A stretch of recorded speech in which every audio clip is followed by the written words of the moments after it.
Hi, this is Commander Chris Hadfield. You are listening to the Great Big Beautiful Podcast.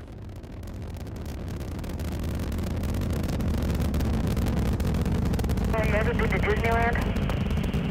Affirmative. That was definitely an e-ticket. I can't believe all the new gadgets they've got now. For a while, we didn't even have a house phone, not to mention laser discs, high-def TV. You are listening to the Great Big Beautiful Podcast. This week on the show, I think there's a healthiness to being like, I observe this phenomena. Yeah. I look at the horizon, it looks flat. Right. I think that's a healthy skepticism to have. But at some point, like when you go from skeptic, but you just don't follow it up, and instead you're just like, I think they're lying to me. I mean, I will say to some of their credits have said like, let's launch a satellite and prove that the Earth is curved. So I was like, but I also don't understand how you think a satellite works if the Earth isn't curved. Exactly. What does it do exactly? here are your hosts, Jamie Green and Justin Connors. This is the Great Big Beautiful Podcast. You can find us on Facebook and Twitter at the GBB Podcast, in any app store. Tell your friends.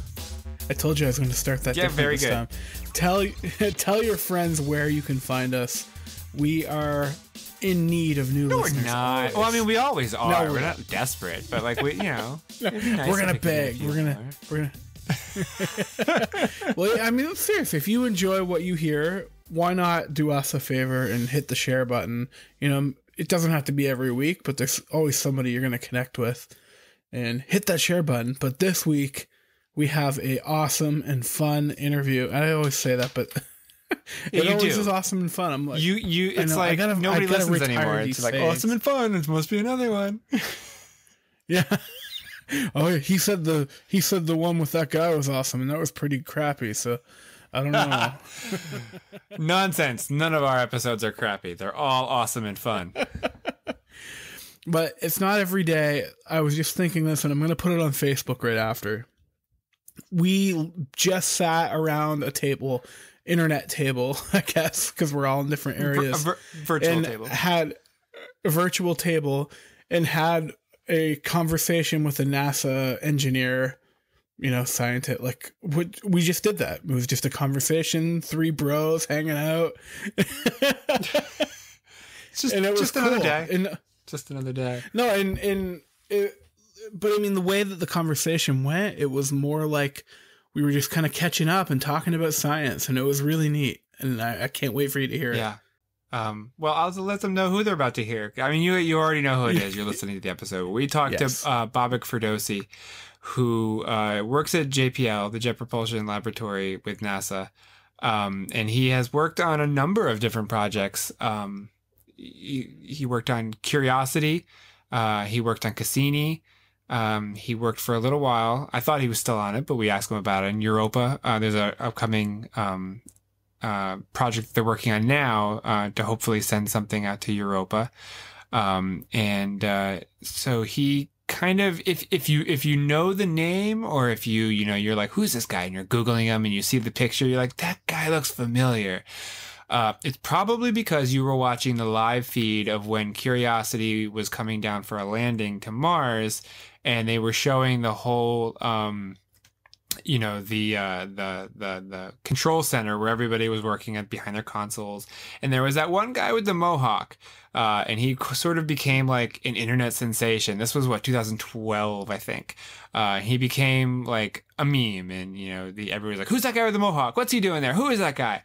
Well, that's Bobak. And he sort of took that internet fame, and it's funny, like they didn't go to his head. Like, I mean, he has sort of become like a little bit of a face for NASA. Like, he does a lot of speaking engagements, right, and he talks to schools and students, and because he's a young guy himself, and he's full of energy, as you're going to hear, full of excitement.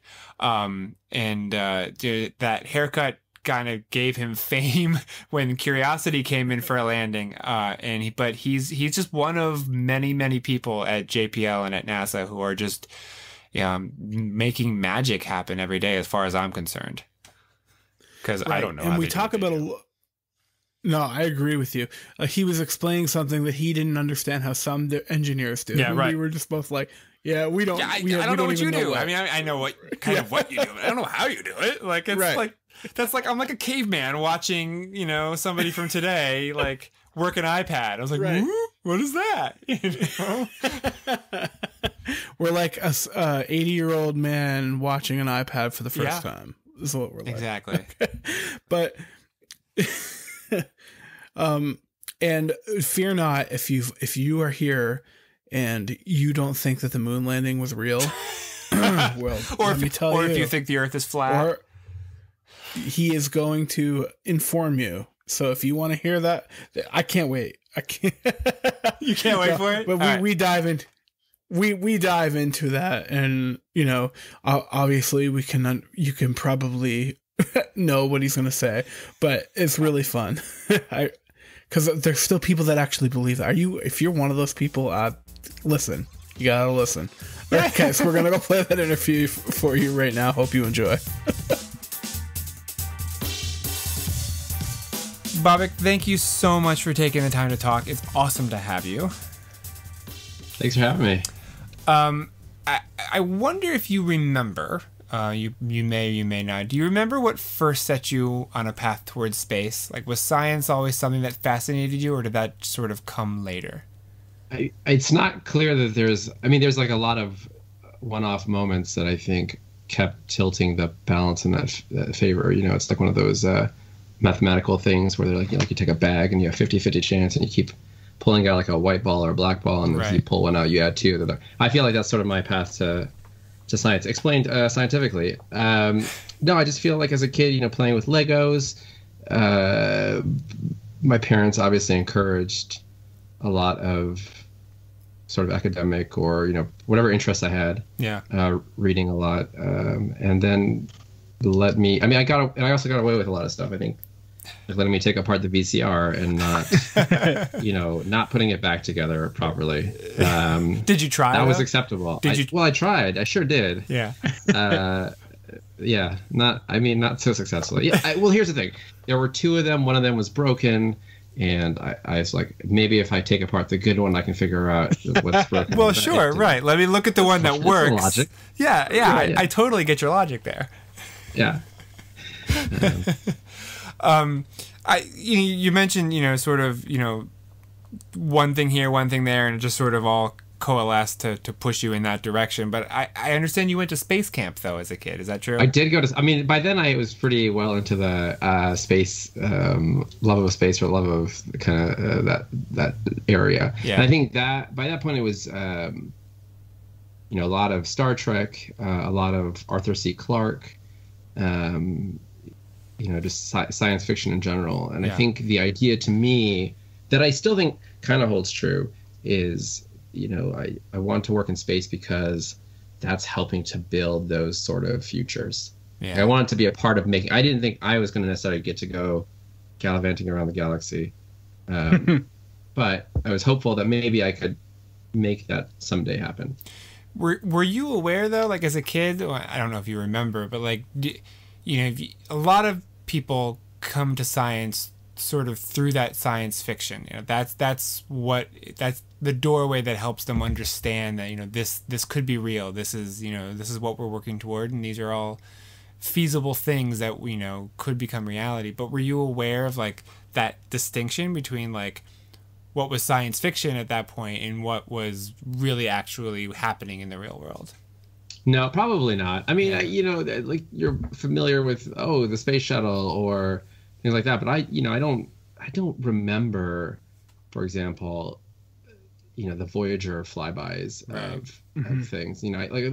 I'm sure that there was like a picture of Jupiter in a textbook where with the caption like taken by Voyager 1 or 2, but I don't remember those events at all, and I don't think anything stood out in my mind in terms of the reality of what was happening until probably around high school or that time. Like I obviously knew Star Trek is fictional, the sci-fi that I'm reading is fictional, but I don't think I made the leap from like, here's where we are today, and or even appreciate it until later. Like for example, how Arthur C. Clarke really was able to weave in a lot of the understanding that we did have or and even his kind of technical sort of philosophy was very much based in a present reality at the time. I guess he wrote it. Yeah.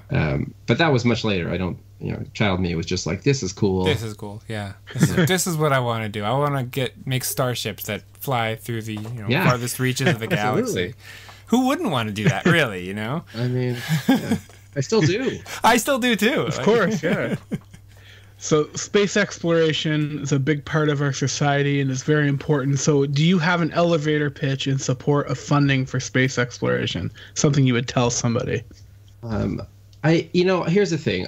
I'm not going to pretend that like if there was only $1, that you should give the dollar to space exploration over something else. So there's people who are like, well, why aren't we spending on Earth? And I fundamentally believe, yes, I think the priority has always been Earth. I think the short pitch for me is space is enabling us to do a lot of things about our own planet. And then there's, the aspirational part of it, which, I think is most appealing to me personally, not necessarily the most value added immediately, of just showing us that these things are possible. I mean, it is the sense of science fiction, right? It is the sense of if we're able to do humans on the moon, if we're able to put rovers on Mars, missions to Saturn, go into the interstellar space, it does make me feel that the other things are possible. Now, I mean, there's all sorts of other issues there, but I feel like at least it's possible, and then it kind of gives us a starting point of making us feel like we can do something about those things. What the public, what we see, are sort of the biggest, quote unquote, the sexiest projects. Like obviously, like we, the public was aware of the space shuttle program. Curiosity, obviously, Cassini recently, but those are just sort of like the big flashy, because they send back great pictures kind of things. But from your perspective, though, I mean, as somebody in the thick of it inside, what's the most exciting work going on there right now? Is it those big projects that we see a lot of, or is it something else that's just sort of being done quietly? I mean, I think that it's a mix. I think those projects obviously are a lot of why people want to go into space exploration, why people kind of start on that path. And, a lot of people want to, you want to do interesting things. I think what's good about once you start working in that field, once you get into your hands dirty in there, you start realizing that those challenges don't have to come always at a different planet or, with an observatory like Hubble or James Webb or things like that. I think, for me personally, as an engineer, not as a scientist, I think there's always incredible challenges. And sometimes they're how am I going to do this with, half the cost of the mission that did this before? Right. Sometimes we have a fault on this mission and we're going to try to figure out a way to keep it working. I think one of my favorite recent examples is Kepler, with the reaction wheel failing, and that they were able to use the solar pressure on part of the spacecraft to counter the remaining 2 out of 3 required reaction wheels. That's an incredible feat of ingenuity, and I think that challenge I like. Now, I think what's really impressive are things like Landsat continuity, that you have 30 years of continuous Earth observations. That we are. I watched a presentation from one of the chair people of the Indian Space Research Organization, and I wasn't as aware of it for the United States, but we do a lot of the same things, which is we look at the weather patterns, we try to predict what sort of agricultural yields people will get, try to understand early indicators of flood warnings, things like that. So there's a lot of opportunity there, and it's only going to get better with the fact that satellites have gotten smaller and cheaper and launches have gotten cheaper, that we can kind of keep satellites up there and say, hey, we see that there are things happening, or that an earthquake has happened, and here's the areas that are affected, and we can send resources to where they're needed. And obviously, I won't shy away from climate change, which I think is a real big part of what we need to look at today and understand what's happening to our planet. Yeah, it's funny. I don't think people quite realize how much work NASA is doing around weather. Just putting up weather satellites and monitoring what's happening on Earth. All too often we think about the work that's done looking at the stars and looking at other planets and their moons and you know, because it's gorgeous and it's so mysterious to most of us. And so that's where we want to go.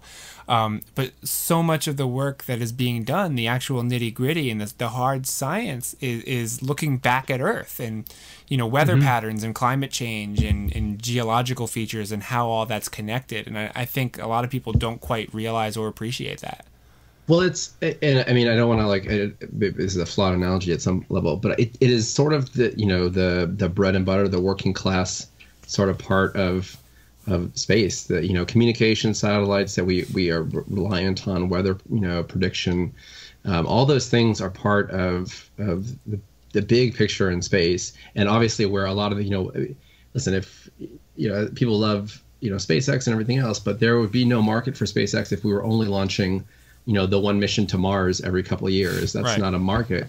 So the reality is we're doing a lot more interesting stuff here at Earth. But at some level, I think while some of it is, you know, very practical, they kind of have a similarity to me, which is that they are both about understanding our context.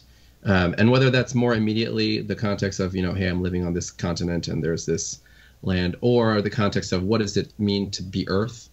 Versus all these other places that we can see in our own solar system and potentially even in other solar systems. So I think that they address a similar contextual aspect of human things. But yeah, at some level, I mean, comparing yourself to Mars is a lot more dramatic than comparing yourself to, you know, from California to Nevada or something like that. Right. Right. So you mentioned SpaceX, and I got to ask you, how much competition or one-upmanship is there between NASA and places like SpaceX, or are you even thinking of them? I don't think there is. I mean, here's the thing. At the end of the day, I think the thing NASA does great, I mean, there are areas where we overlap, but the thing that NASA does great is this pushing the envelope and challenging ourselves to do interesting science, you know, understand that context of what it means to be human on Earth. And SpaceX has done incredible work technically, for sure, but also, you know, the fact that they can reduce cost of launches so significantly means that NASA can spend more of that money not towards a rocket that we don't get to use, you know, in this case we do get to use again, but in, you know, towards the science missions and towards the other, you know, putting humans further out there, putting them on the space station, you know, sending missions to other planets. So I think it's a win for everybody, the fact that they exist. It really doesn't feel like competition. I mean, the only area where you get close to that is Space Launch System for NASA, and you know, and there's a lot of conversation about that, and I think it's the right thing for people to do, to understand what what the best choice is there for NASA and for commercial space flight. But I mean, we obviously have a lot of friends, especially in the LA area, right? JPL's here in Pasadena and SpaceX is by the coast, and people have gone back and forth between the two places. Some of my good friends work there, and I'm a little jealous at times. I mean, I definitely feel like, you know, some of the technical responsibilities that you can get, you know, while being 27 years old at SpaceX are really great compared to, you know, some of the things I've been able to do. So that's really awesome. Yeah.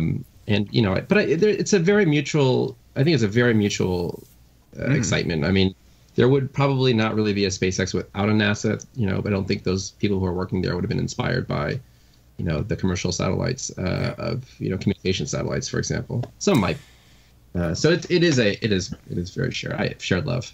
I mean, on top of like just reducing costs and having the reusable rockets, like Elon Musk has like these very ambitious plans for space. Yeah. You know what I mean? Like getting to Mars, commercial space travel, you know, what was I just seeing the other day where he wants to have rockets to travel just around Earth, you know, within an hour. Like whatever, LA to Beijing in 39 minutes or whatever. Yeah. I was watching that video. It just blew me away. You know, like the Hyperloop, like these things are like, like next level, not like he's unique in that, but like next level thinking in that, just for the ambition that he's putting into practice.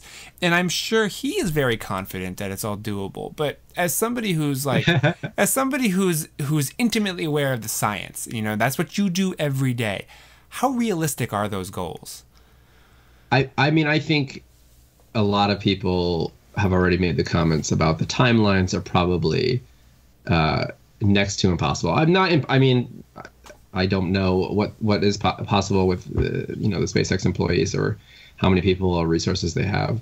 But I think the 2022 2 cargo missions, the 2024 humans to Mars, it's on the very extreme edge of ambitious.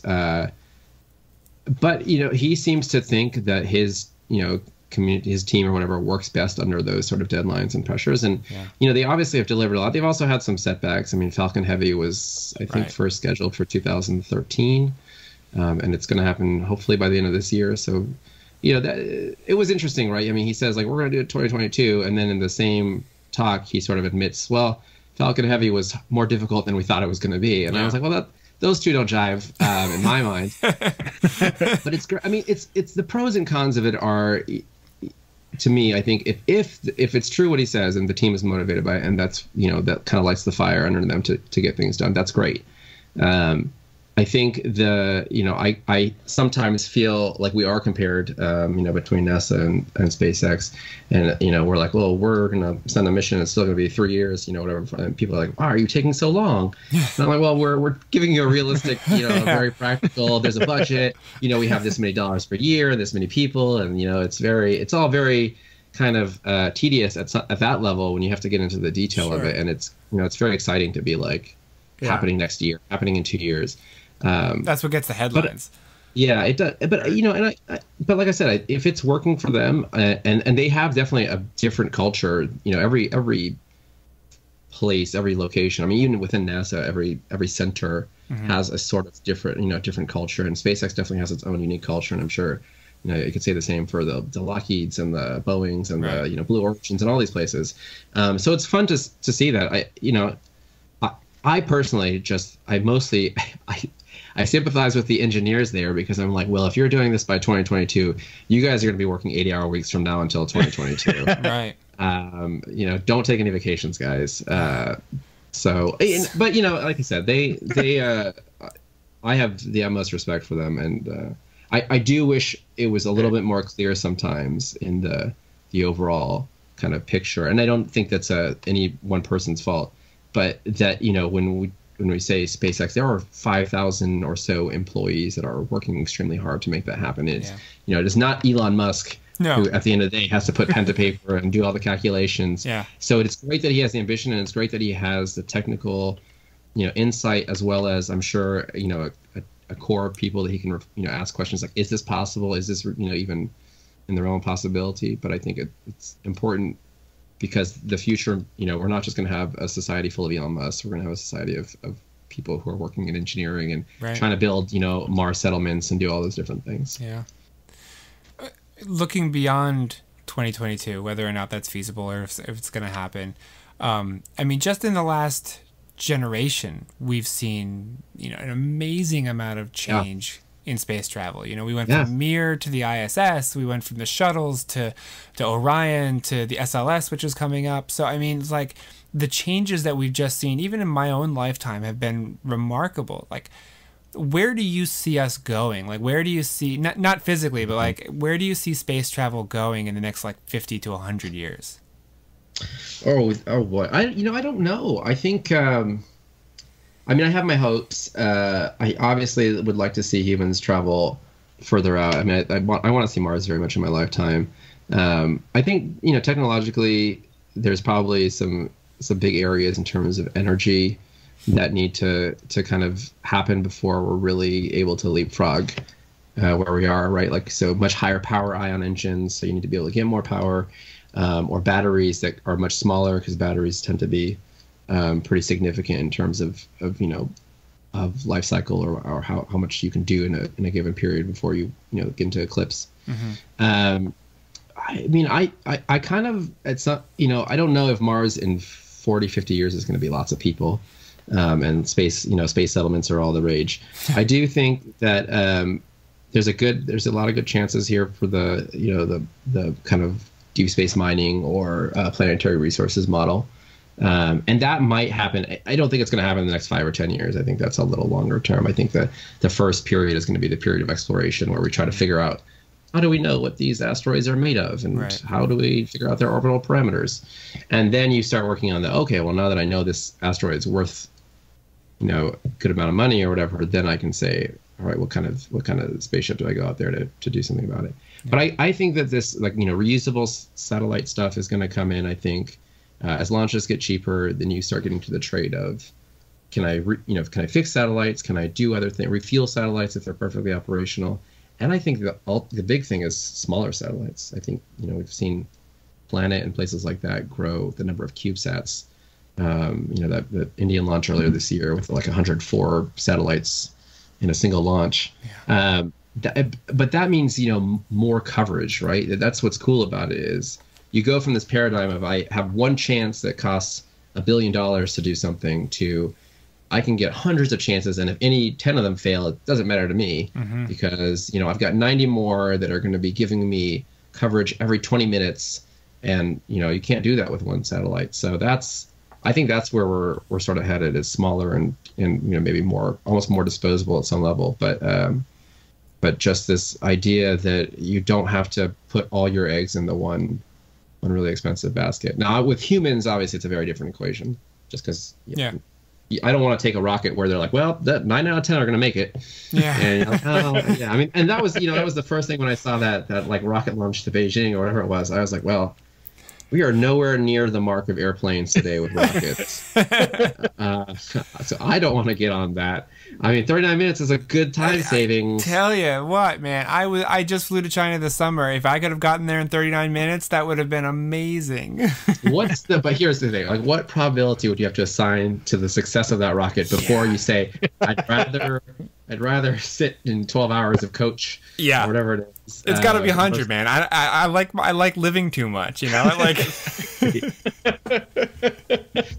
I mean, so, but that is great though, because that is very non-traditional thinking, and I think it's great for someone to challenge the idea that that rockets can't do something like that. Yeah. Or you can't grow the market. I mean, that if you have this tool that and it's reusable and refuelable and it's cheap to do it, why not? And even if it doesn't work out, even if it's impossible, that kind of thinking inspires other people to be like, well, if they could have thought of that and tested it out, like maybe my crazy idea is not so crazy after all. Yeah, absolutely. Maybe we can have a food replicator at some point. Oh my gosh. Here's the thing, I would gain so much weight if I had a food replicator. Like I already think about where I live, and I'm like, if it's too close to like the restaurants that I really want to eat at, it's going to be bad. So the idea of a food replicator, unless here's the thing, unless the food replicator can magically make things taste something, but like also have very few calories. Yeah.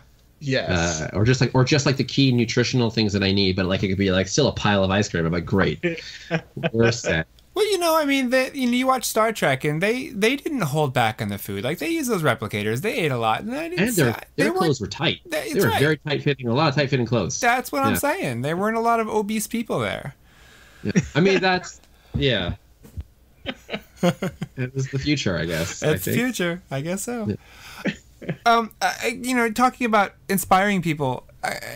Quick question though. I mean, so the moon landings were an inspiration to a generation or two generations. And to be clear, real. And they were real. We'll get to that in a second. But so they were inspirational to an entire generation or two of kids who sat home and watched, real people land on the moon.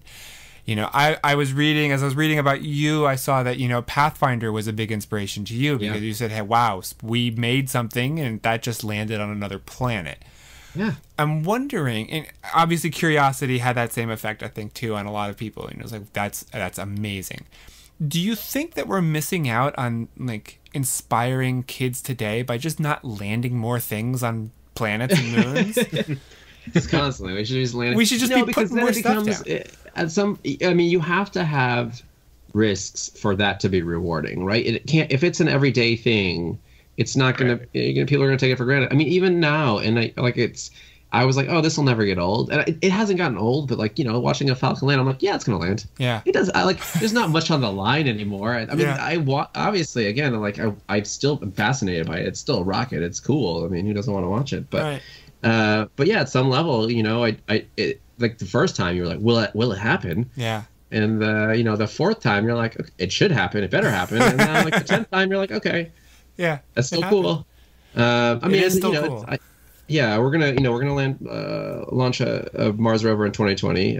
We'll just temporarily called Mars 2020 until it gets a more befitting name. But it's looking very similar to Curiosity, both in terms of the rover design, but even in terms of the landing architecture and the cruise and everything else. And I wonder, do people think like, well, they did it last time, they should be able to do it again? Yeah. And I know the odds going in, or at least I think I know what the odds were going in, and I don't think they were that great. Yeah. I'm sure if I did 10 of them, there was no way I would have given us 90%, like 9 out of 10 odds on landing 10 rovers at the same time.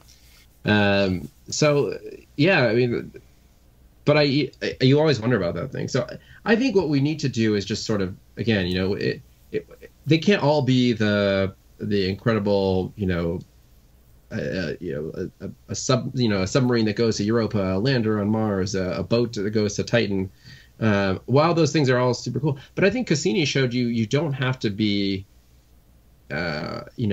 landing something for it to still inspire you. It was an incredible spacecraft, and what a journey, and what a sort of a story we got to learn at Saturn and its moons. But it wasn't like what you would think of as the traditional, quote, sexy rover landing, or there wasn't a single moment. I mean, there was Saturn orbit insertion, but I don't think most people actually were nearly as aware of Saturn orbit insertion, which is the equivalent, sort of landing a rover on Mars. I mean, it was dramatic. I mean, I think a lot of people watched it and were sad by it, but you're right. It wasn't that same, white knuckling watching, that 7 minutes of panic or whatever it was when you didn't know if Curiosity had actually landed. That's a completely different experience, I'm sure, for you, but even for us as from the outside, just watching that. I think it is important to, whether it be from space or other things, to get those moments of awe. Yeah. I mean, and I think even if you're older, I don't think it's just for kids. I think all, it needs to happen for all of us. I think kids are like just generally pretty fascinated, and I don't know that it takes that like moment. I remember even talking to a first grade class and like trying to explain the concept of gravity to this girl, and when I kind of like I eventually came on with this, trying to explain the space station, and that they are in Earth's gravity, but they don't feel gravity, and it's because it's the relative motion, and finally I got through to her with this, okay, well, just imagine you're in a falling elevator, and there was this moment, and then there was just like she just kept looking at her teacher and being like, wow to her teacher, which was awesome. And I definitely want more kids to do it, but the thing is, we have a lot of incredible stuff. Most kids have just never heard of it, and it doesn't actually have to, I don't think it has to be live for it to be impactful, but that doesn't mean we should stop doing the incredible things. No doubt. But I think that we're not always, I think we're fortunate. It's a better time now than it was 10 years ago with the rise of social media and the fact that it's not just like in the news for the first night. I mean, I was there for the Mars exploration rovers, and I remember it being a very big deal on the lab. It was like the first couple months that I started working at JPL, but it definitely wasn't, you didn't hear about it many days after the landing of the two rovers. Whereas Curiosity still felt like, the first picture, people were like, oh, wow, the first pictures, color pictures. Yeah. And then just the ability to share that, and, that story can go on for a lot longer. So I think that's one of the big pros of as we move forward. Along with just a generally renewed interest in space, I think that I wonder if it's a little bit cyclical with space, like many things. I wonder if that you kind of go through this pendulum, period, and right now we're sort of on the positive side of that, and maybe it'll start dwindling. I hope not. It seems like we are making a ton of forward progress, so it won't. Right? I mean, between missions like Curiosity and then the Falcon launches and landings, and potentially humans to Mars and in the next decade, I feel like that's enough to cement its place in for at least a generation or two of inspiration. Yeah. Fingers crossed. Yeah. So let's talk about the Europa Clipper for a minute. What is it, and what is your role on the project? I'm not on Europa Clipper anymore. You're not. Okay. Oh, I know. Which it was a bittersweet moment to leave that project. So no, but Clipper it's an incredible mission. So one of the things that I think people became kind of familiar with, at least some people, with Cassini, was this idea that you could use the moons to sort of manipulate your orbit around the planet, and then to use that to interact either with the same or different moons kind of throughout time.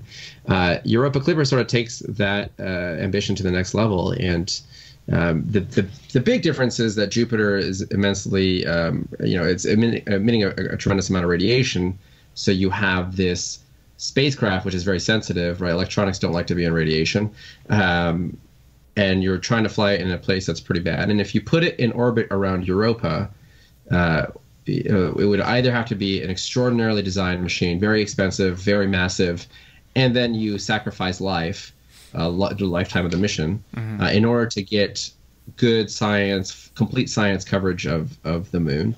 Or you can do this, this clever trick that Cassini used, and you can kind of, each time you fly by Europa, you manipulate your orbit ever so slightly, so that over the course of several years, you're basically only spending a short period by Europa and then flying away from Europa for a couple weeks at a time. But instead, you keep moving where you get closest to Europa on the surface of Europa.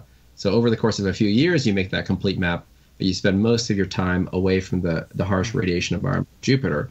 And it gives you lots of time to download data, rather than like sitting there and trying to take the data and also download it all at the same time. You've got this long 2 weeks where you acquire a lot of data in a short burst, and then you send the data back for a couple weeks. Yeah.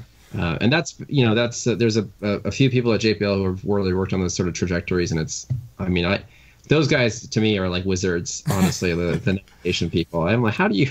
Because you just have to tweak a little thing, and then it's a completely different so we wanted to get coverage, so we tweaked this orbit 10 orbits earlier, and we got the coverage. And I'm like, how do you think 10 steps forward is right? It's like chess masters.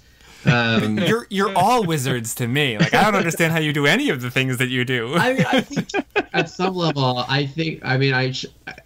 you're probably right. I think of my own job as very, it's just a matter of, being practical and trying to figure out how things work. And then, about a year ago about this time, I moved from Europa Clipper to a mission called NISAR, which is jointly being done with India. And it is an Earth science mission.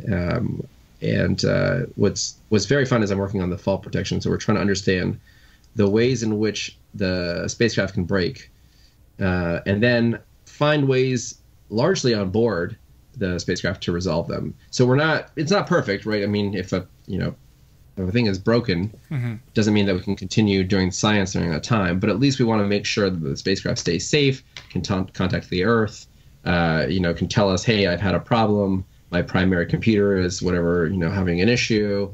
I'm now on the backup computer. And then you can start, diagnose the issue with humans in the loop.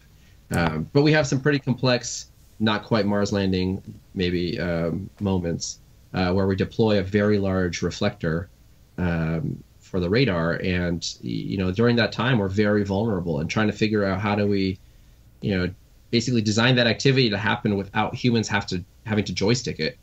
And that's, that was a challenge with Mars, right? That 14-minute time delay. On Earth, we don't necessarily have the same time delay, but we do have missing coverage at times where we can't have, contact with the ground. So we have to figure out ways of make sure the spacecraft is going to be safe on its own. So it's really fun. It's, again, from the nice, like I said, the nice thing kind of earlier is the engineering challenges. They're everywhere. Yeah. It doesn't always have to be a landing. Although, I will say that was one of the most exciting moments in my career. It's a tough one to beat. But it doesn't always have to be that. And but it's really fun.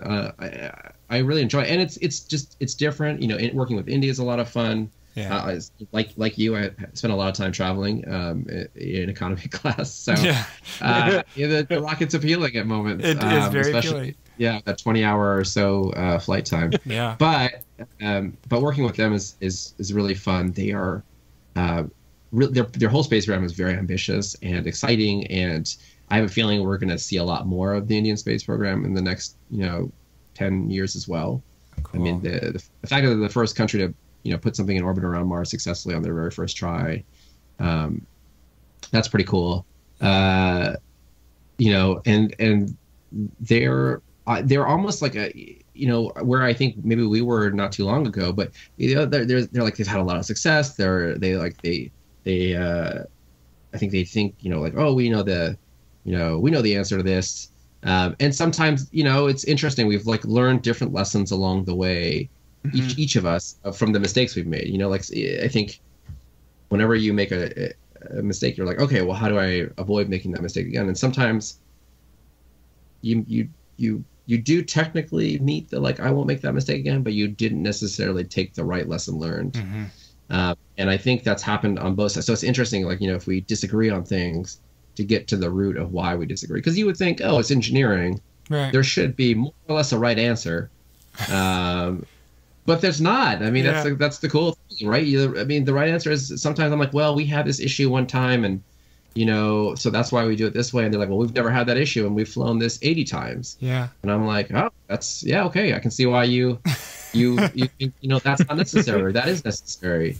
And so it's really cool. I mean, it's nice, because I think, certainly JPL, like I said, we all have our own culture. I think JPL has a culture. You definitely have a way of doing things, which, listen, is very successful, and it's really good. And India has a different way. It's also very successful. So to try to figure out how that works.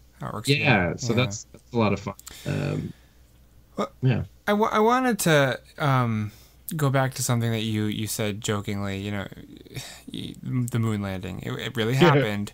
Okay, we really are. Okay, I thought we were not going to go back to it. No, we are. I mean, so it's 2017. Like, why are we still debating the most fundamental aspects of science with people who just refuse to accept evidence? Like, obviously I can't even get my sentence out. Like, I don't understand where this willful ignorance comes from. You know what?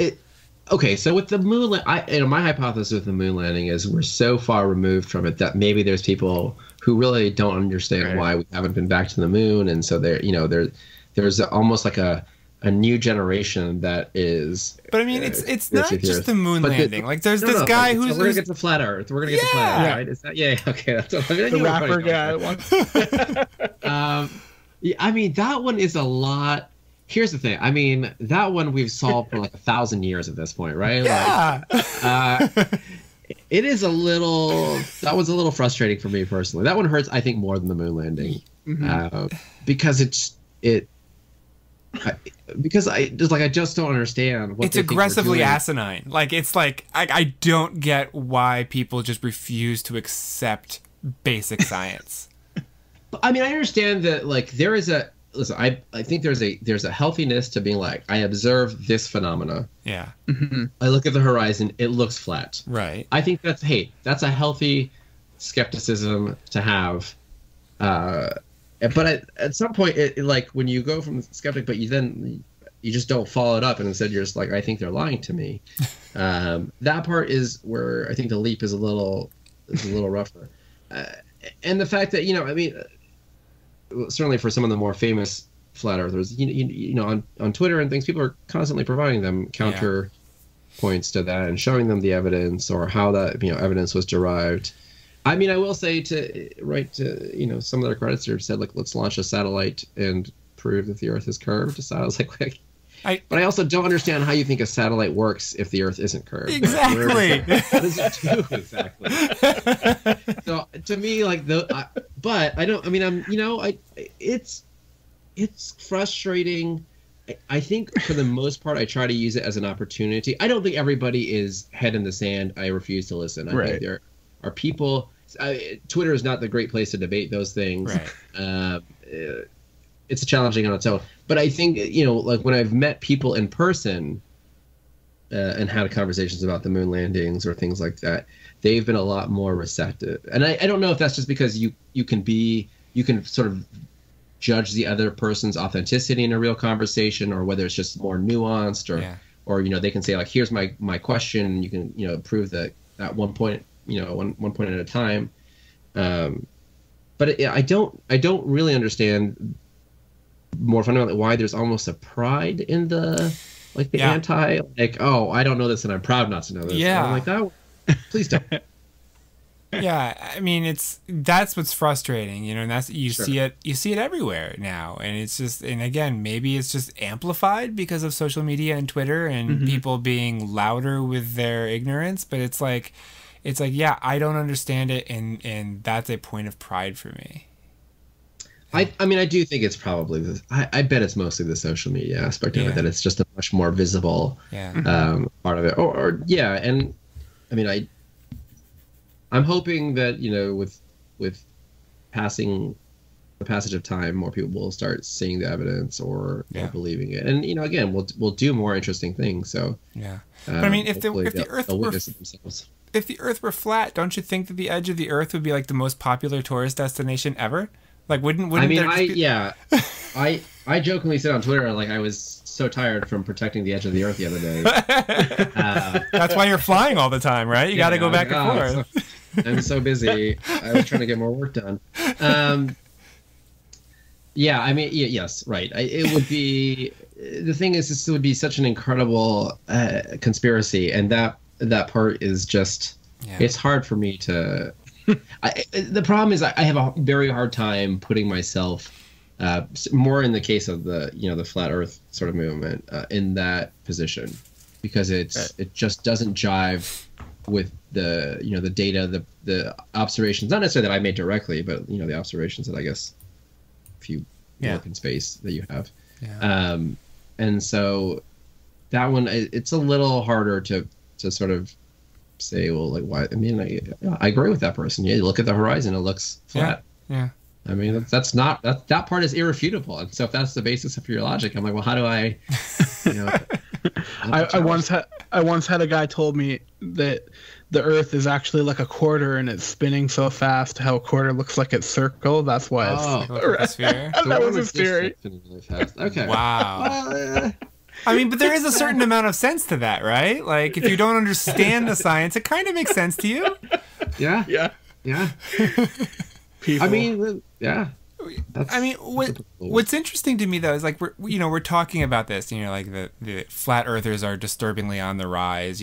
People refuse to accept climate change as something that's happening, but yet you say that the state of exploration and science and NASA that we're in a good place. Like, the pendulum has swung in the positive direction. Like, so I mean, number one is, like, how do those two things jive with each other? But also, like, what has you excited for the future? I mean, if we're facing this willful ignorance and people, like, refusing to accept data that says that we're destroying the Earth and killing ourselves, like, what still gets you excited about where we're going?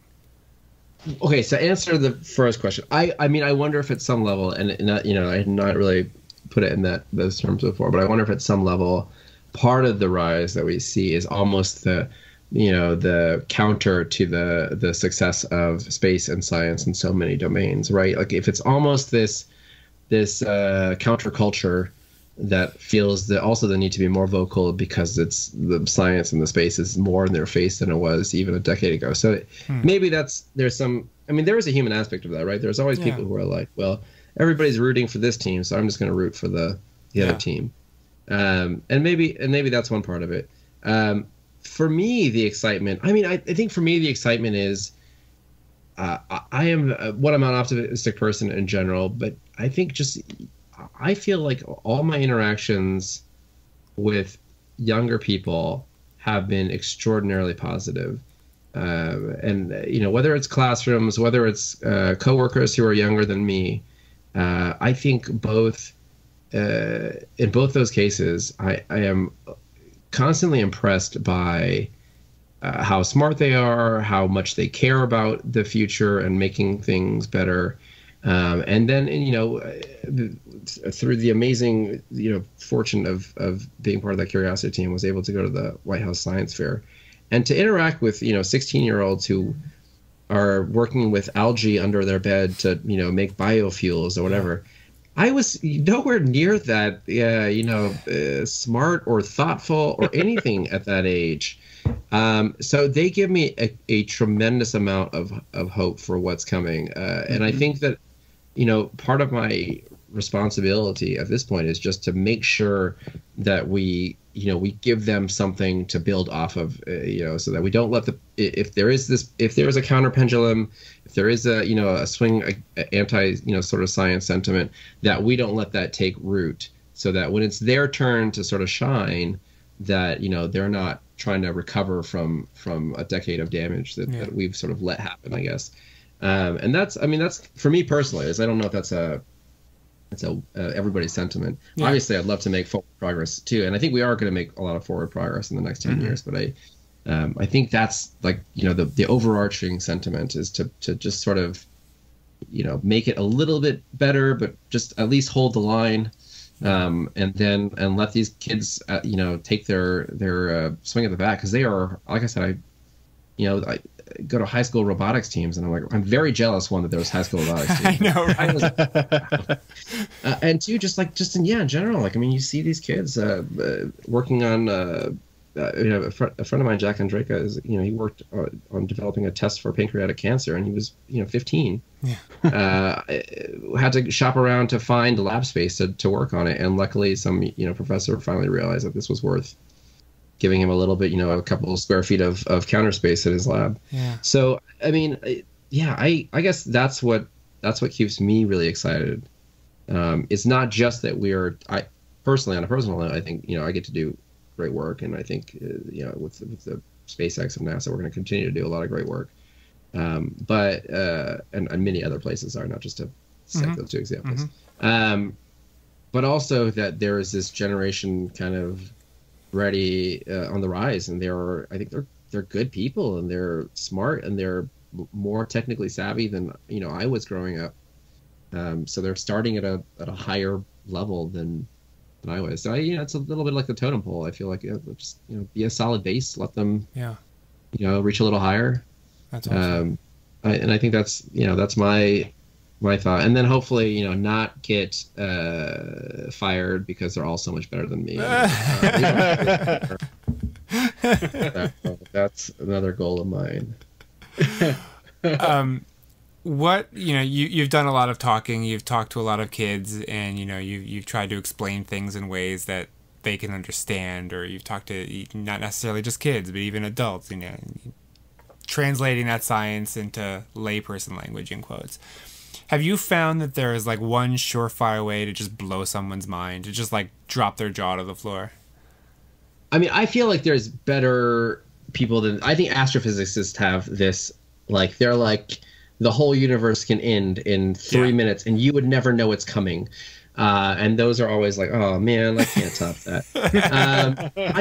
I will say that I think one of the facts that has definitely gotten people, in addition to sort of just our more recent foray into exoplanets, which I think inspires a lot of people. But one of the things that always excited me, and still seems to get a lot of excitement, is just this whole, discovery that Curiosity made, not of water on Mars, which we make a discovery every year about water on Mars, it seems like, but of the fact that, that this ancient Martian environment was habitable, and the potential that the water was something that might have even been drinkable by us.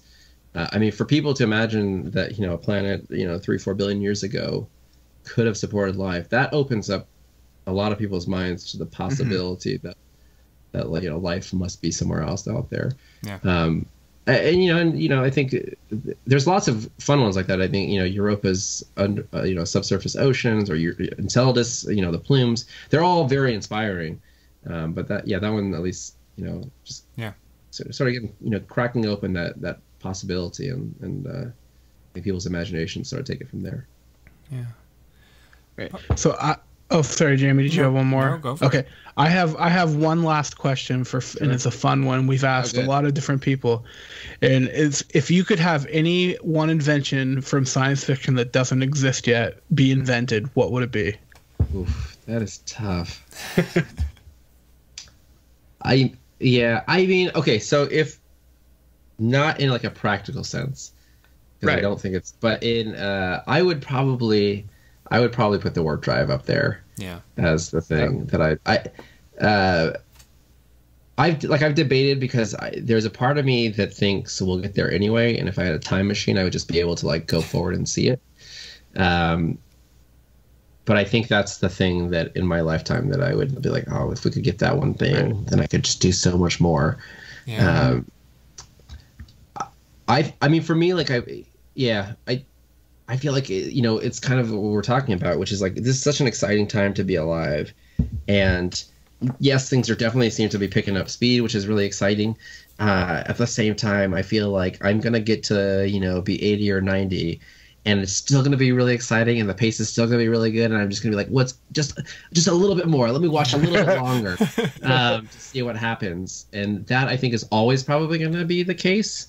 But yeah, it's really like, I don't want immortality or anything like that. But at the same time, there's a part of me just like, I would love to know, where does the human story go? Yes. Just so fast. Like, it's going to be such a bummer to die because I just won't know the ending. And I'm like, how's it end? That's what I want. Like, I want to just, I don't want to time travel. Like, I don't want to go live somewhere else. Like, I just want to peek, like, where are we in 1,000 years? Like, what have we done? You know? Here's the thing. It's got to be close enough in the future that it's still relatable. Yeah. Right. Because if you go, I mean, right, like if you take, you know, somebody 20,000, 30,000 years ago, I don't think that what we're doing today, there's some parts of it, obviously, they're the same, but a lot of it doesn't make sense. Right.